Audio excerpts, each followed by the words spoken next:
Yeah, I think it's so important just to highlight like you can't heal in isolation. You can't like work through these things in isolation. We need community. We need to be witnessed on some level.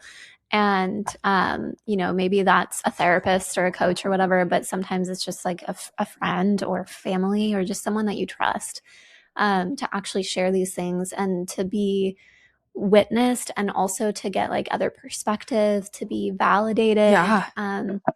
Maybe even to be like to have someone who's like, oh, you know what, I've had a similar experience, or like, oh, I'm going through something so similar right now too. And so you don't feel so alone in the thing that you're Absolutely. experiencing. Otherwise you just feel so incredibly isolated, or like, oh, this is only happening to me, or like, why does no one else struggle in these ways, or like you just feel very alone. Yeah, absolutely. I love that you said that.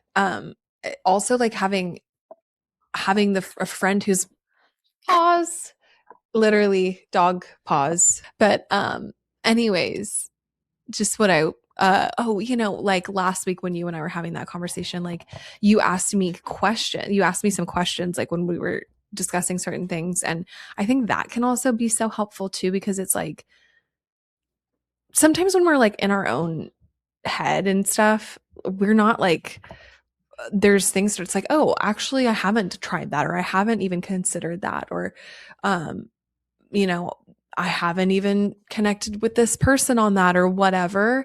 And just being able really um to really just explore together, I guess. And like Mm-hmm.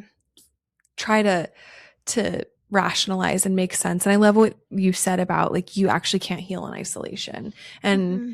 so many of us, our culture like kind of encourages, we've talked about this before, our culture encourages like in a lot of ways like hyper independence, like you have to do it alone, pull up your bootstraps and Mm-hmm. like figure it out. It's like almost seen as like weak Yeah. sometimes to rely on others, or like we can have these like ideas of like, well, what's wrong with me if I can't figure this out on my own? But it's like Mm-hmm.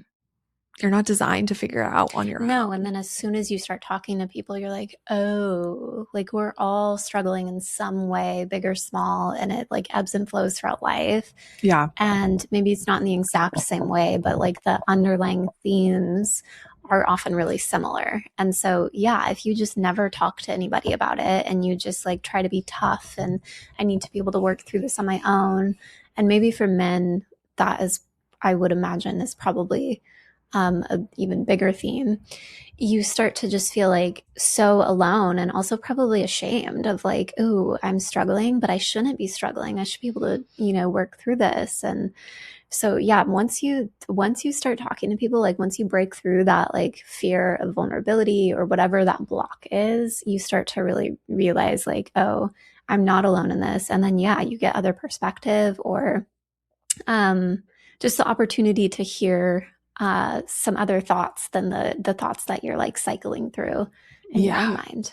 Yeah, absolutely. I love that you literally, as you said, the piece about men, I was feeling the same thing Yeah. because I feel like this is where we can learn from each other, right? Like, and I think women are, I don't want to say better, but like it, maybe there's less stigma around Mm-hmm.